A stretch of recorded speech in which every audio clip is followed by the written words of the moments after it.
I believe it was, maybe the day before, Louise and I were out driving around. We had to run some errands, pick up our daughter's dog, stuff like that, from doggy daycare. And we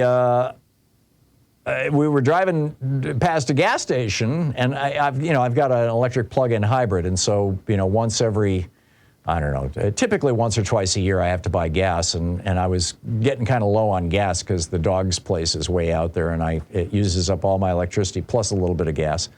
And so I was looking for a gas station, and every gas station I saw, the price of gas was in the neighborhood of $5, and I was like, wait a minute, I thought the price of gas was down to $3.60 nationwide.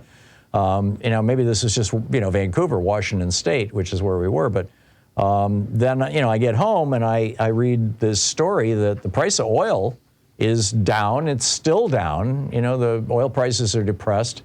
The world is on the verge of a recession.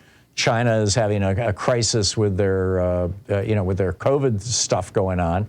And, of course, next month in October, President Xi is up for re-election, and that's might provoke a crisis. We'll see. I don't want to speculate too much about that. But the bottom line is the price of oil is still cheap, but suddenly the price of gas has jumped like 50 cents to $1 all across the country. Just, 2 weeks or a week after Congressman Ro Khanna came on this program and told us about dragging the heads of the big oil companies in front of the House Oversight Committee and giving them a good grilling about how they're engaging in price gouging.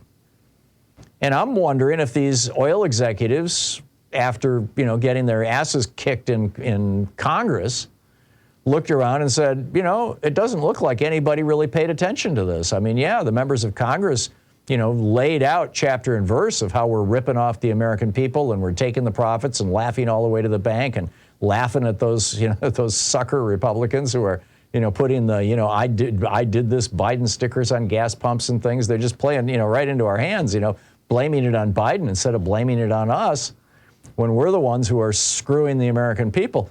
I think that they figured out that there's basically no consequences, and they hate Biden.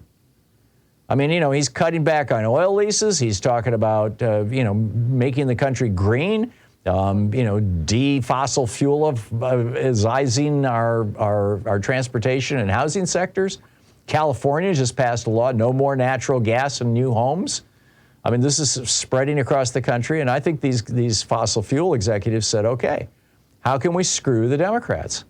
The most effective way is to raise the price of gas back up to fall across the country. And I think that they're doing it. Now, I realize this falls into the category of, another Hartmann conspiracy theory, but prove me wrong. I mean, why does the price of gas jump 50 cents in a day when the price of oil has not budged? And, the big fossil fuel companies, the big refineries, they're jacking up their profits. But I don't think this is just about profits. I'm not sure it ever was just about profits. Although, as last quarter, the oil companies, this was before the price of gasoline went down to $3 and something a gallon.